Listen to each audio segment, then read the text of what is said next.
and welcome to First Financial Biz Beat, presented by the Business Courier. I'm Kyla Woods. The pandemic has changed so many things, and some of it is permanent. But in the midst of a global crisis, we're learning how to navigate that change. And that is our front page centerpiece this week. One of the strangest places right now is a college campus. Many students and professors are back, but it's not as hustle and bustle as usual. Mostly empty college football stadiums hammer that point home. But education is about innovation. And the Courier got a peek of what things will look like in the future of your education webinar. Here's editor Rob Beckermeyer and publisher Jamie Smith. Thank you very much. Jamie, thank you so much for being here. I'm glad to be on, Rob. Well, you're my boss, so it's always good to talk to my boss since I don't get to see you very often. Absolutely. So, hey, why did the Courier decide it was important to gather these top university officials? We had Mount St. Joseph, we had Northern Kentucky, we had University of Cincinnati, and we had the provost at Xavier all together for that virtual panel discussion. Why did you decide to do that? You know, Rob, as you know, it's part of the mission we have at the Business Courier to connect leaders within our business community. And oftentimes people may not think of educators or presidents of universities as business leaders. But when you consider that they're some of our largest employers, you know, they provide the livelihood and jobs for a lot of people even outside the university through construction, through projects, through IT, through all kinds of services. And of course, you know, they're the instructors of our future talent, right, in Cincinnati. So I thought it would make sense to hear from them and hear kind of how they're doing, you know, overall, but then also to hear how they're doing through the pandemic. And they were really excited to do this. I mean, they felt like this was, I think, a great opportunity for them as well to talk about a lot of changes that are going on. Speaking of changes, how has COVID-19 impacted their schools? What were some of the ways that you heard from them that they're dealing with this COVID? You know, obviously the biggest thing was it shut them down. You know, if you think back in March, you know, it just shut them down and shut higher education down as we know it. You know, they sent students home. Faculty had to learn how to teach in a virtual environment. And while obviously many teachers do that already, and many, you know, even specialize in that, your common teacher wasn't used to that. So they had to learn that. One of the biggest things I remember President Idea saying from NKU is we had to learn how to keep the students engaged, you know, because planning their normal year just wasn't going to work for it. Yeah. Being together is such a huge part of it. I have two kids in college. Your kids were just in college. And, you know, the togetherness of campus life is just such a huge part of the experience. And frankly, it's a huge part of what you pay for. That's very interesting. Did you get a sense from these presidents that some of the changes that they're making to their colleges are going to be permanent changes? Yeah, absolutely, Rob. Many of the changes will be permanent. And when I say that, you know, maybe not, you know, some of them may be Band-Aids for now, but some of them will cause forever changes to them. You know, I'll share a couple quotes that I pulled from the conversation. The provost Bowman at Xavier University, she said, you know, many of the changes are going to be permanent. We'll be changed forever. There's no going back, and there's going to be a new normal. You know, you're going to be looking at classroom changes, facility changes, work from home changes. Yeah. You know, finding like much of corporate America that employees are getting the same amount of work, if not more, done at home. Do we really need to pay for all this real estate?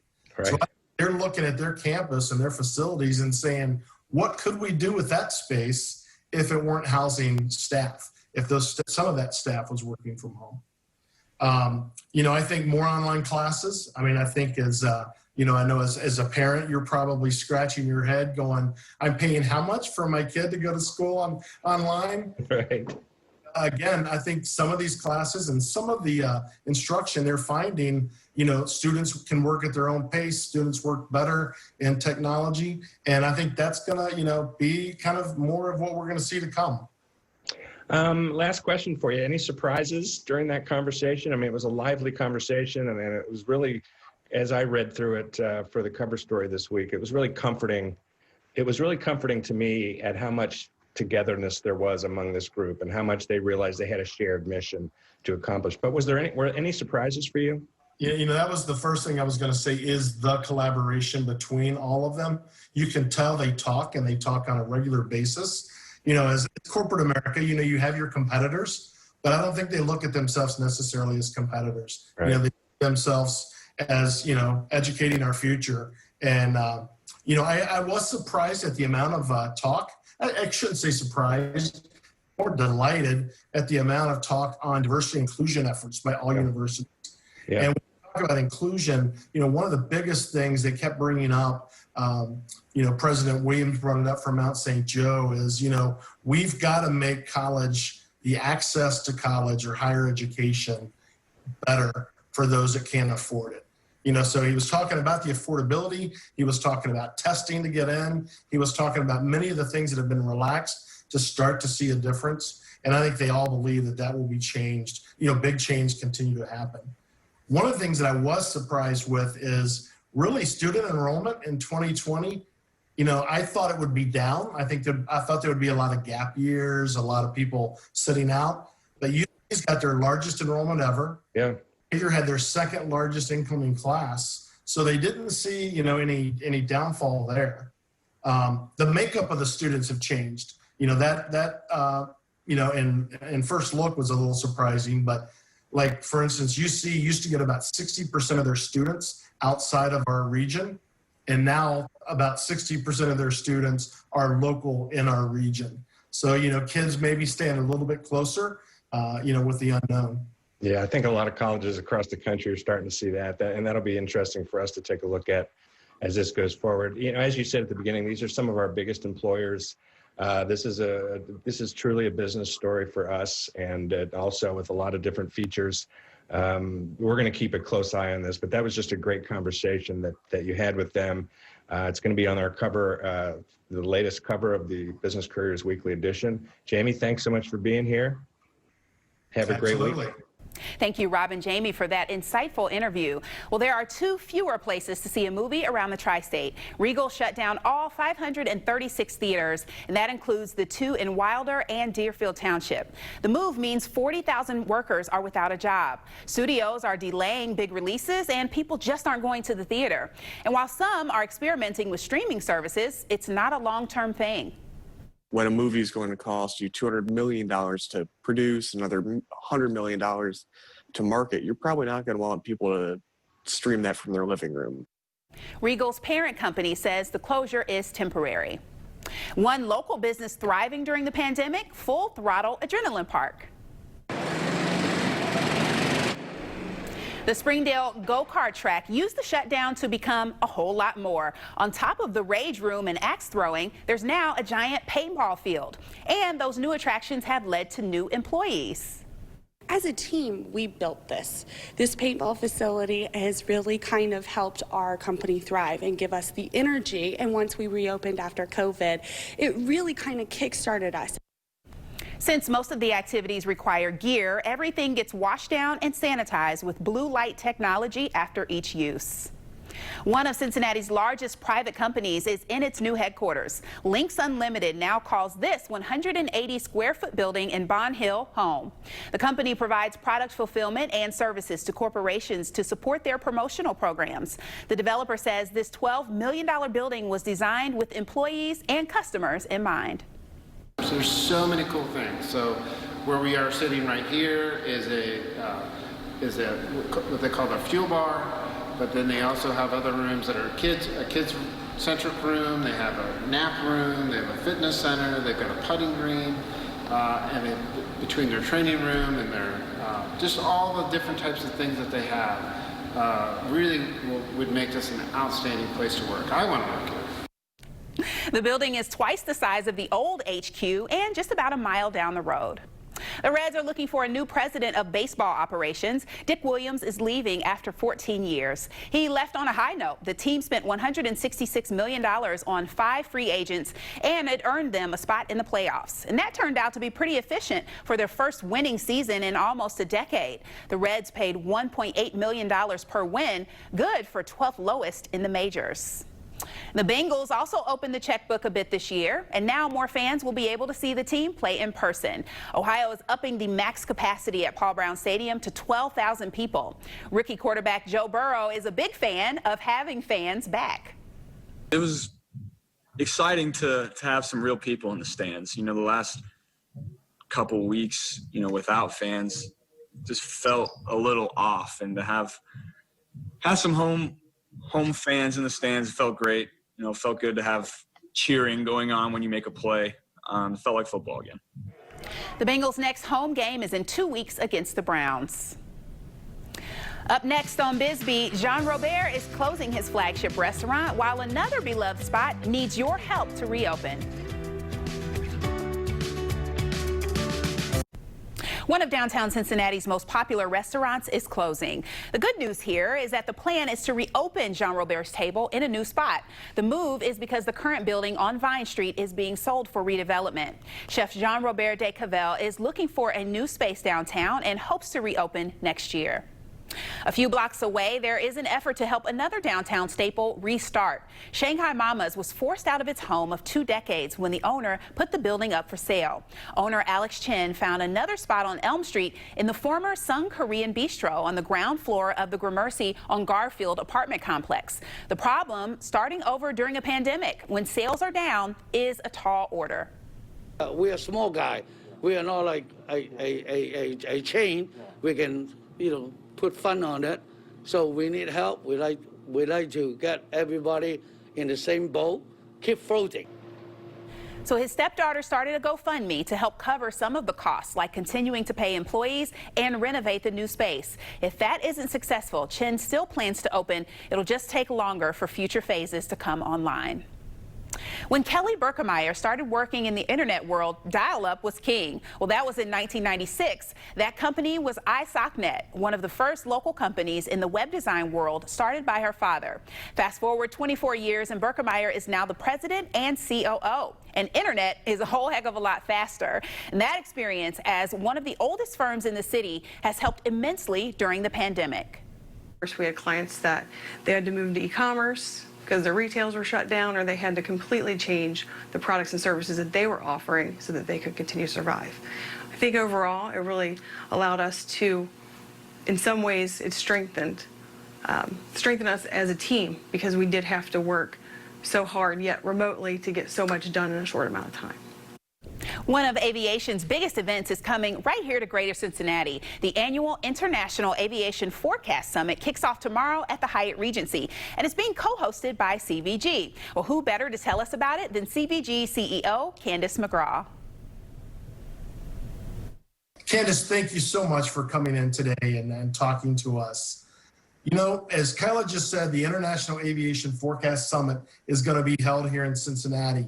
What is the summit? Talk a little bit about it. Well, Jamie, we're so pleased to host this International Aviation Summit here in Cincinnati. This is a conference that's been going on for 25 years. So this is the silver anniversary that brings together all the industry professionals, that network executives, network planners, aviation experts, talking about what is a future forward look of aviation.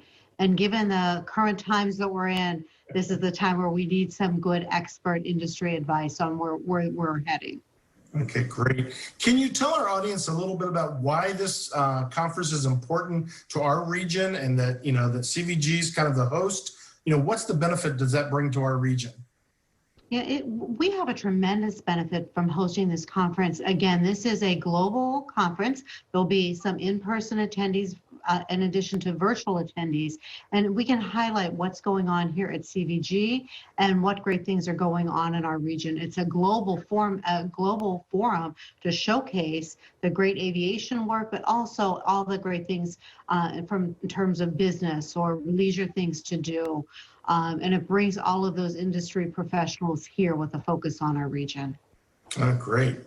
What would you say, if you had to guess, what would you think the top 2 or 3 topics that you'll hear being discussed? Well, of course, we'll talk about the pandemic and current conditions on aviation, but what we're hoping to get out of this is really the forward look. What does the future of the industry look like? Will business travel come back in the same way that it's happened before? what might this impact be, long-term impact on cargo and the growth here that, for instance, we're experiencing in CVG. Again, another record year here. And so it's really forward-looking. So again, I think, we'll have some attendees virtual, and then we'll have some airline executives here in person. And one of the things that we wanted to make sure of is that we address the current public health situation. So I just want to compliment our colleagues at the CVB for working with us, in addition to the Hyatt, which are going to implement all of the necessary distancing standards. But it's really about how to get aviation and travel back to work. How do we generate the economic impact back into our community? We have a $6.8 billion annual economic impact here, and we need to get people back in the air flying again for our region. Absolutely. Well, Candace, as always, thank you so much for your expertise, for everything that you're doing out there. I feel like every other day we're publishing some new flights that you guys are opening up. So thanks for doing that, and thanks for doing everything that you've done for our community. Well, thank you for having me. Good to see you. Absolutely. Thank you so much. And still to come on First Financial Biz Beat, we sit down with the woman behind a handcrafted jewelry business opening her first long-term pop-up shop. Plus, it's going to take a little bit of time, but it's definitely going to happen. A recent high school grad's $50,000 mission to rename a local road after President Obama.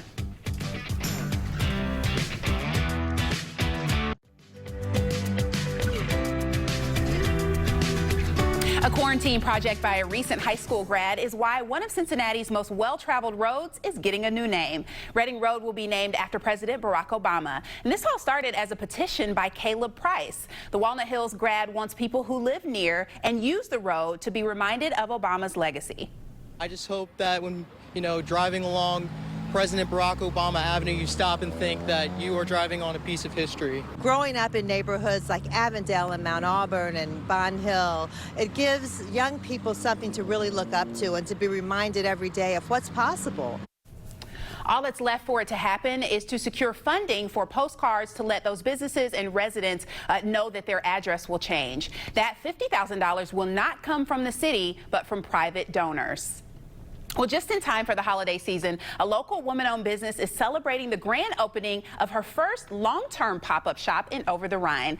Junebug Jewelry Designs owner Dawn Grady joins us now to talk about her unique and captivating approach to custom jewelry. Thanks for being with us today, Dawn. Thanks for having me. So tell me about why you started Junebug Jewelry Designs and really what makes your products so different from other brands. I actually started Junebug just because I wanted to make jewelry for me. I was out actually trying to find a piece to complement an outfit that I just thought was amazing. And I got home with this piece of jewelry. I didn't spend too much on it, but I went to a department store, got a piece, and when I got home, I was putting it on and it fell apart right there in front of me. And I decided then that if I spent that much on that piece, that I could make my own. And so I took a bead stringing class at UC, and just the possibilities of the design process just really opened up everything for me. And I just wanted to keep making pieces. And the more I made, the more I wanted to learn, the different techniques I wanted to learn. So I started investing in some classes with some metalsmiths, and I finally settled on my vision of wearable art, which combines copper and argentium silver with gemstones to really create a powerful statement look for women. Yeah, it's gorgeous, and you can see some here on the screen. I know you always are wearing your beautiful items. So talk a little bit about, we mentioned holiday season is approaching. We're also right in the middle of a pandemic still. So as a small business owner, it's a big leap to go into this, to have your long-term pop-up shop opening right there in the heart of Over the Rhine. Can you talk a little bit about maybe why you hope the community will come out and support, your business, support you as a community member, and what you're hoping to see this holiday season? Well, certainly small businesses are the anchor of communities. So I think I speak for all of the small business owners, not just in Over the Rhine, but across the city, that we need your continued support, especially during a pandemic. But for me personally, the pandemic was a big decision maker for me, because I realized, life is short. And Junebug was my dream. So I literally walked away from a full-time job to pursue this right now in the middle of a pandemic, and it's been the most exciting thing that I've ever done in my life. I am grateful to have a network of supporters. I was a graduate of Mortar's entrepreneurship program, so that network has been, oh gosh, and just invaluable to me during this process. And I really feel like I have the support to step out there on faith and see how many women I can adorn with Junebug jewelry. Yeah, well, I can't wait to see how it grows. You already have so many incredible women wearing your product. Talk a little bit about what it says about that wearable art, what it says about the Junebug jewelry woman, what it says about her when she wears it. Well, Junebug is all about delivering the wow factor. So when I put a piece on a woman, I want her to walk in the room and really just captivate everyone. I want that to be the conversation starter. I want her to just come alive. I create jewelry that flows effortlessly between all of your wardrobe moods. So if you need to go to work, I've got the right piece, but it can also transition to when you want to go out. It can transition to when you want to go to church. It can transition to a swanky night out where you really have to look your best. But it's also very wearable. I pride myself on creating pieces that are bold and eye-catching, but are also very comfortable to wear. We don't want pieces that drag you down or, you know, that make you, I want people to remind you that you have my pieces on because they're like, ooh, girl, I love that. And that's what I was thinking when I saw you in your pieces today. That's what I always think when I see Junebug jewelry. Dawn Grady, thank you so much for being with us. You can find her in OTR at 1327. Make sure you stop in it for Junebug Jewelry Designs. Also, find her online, Facebook, Instagram, Twitter. You want to make sure you get those pieces. So that's going to do it for us this week on First Financial Biz Beat. Thank you for joining us. Again, I'm Kyla Woods, your host. Have a wonderful weekend.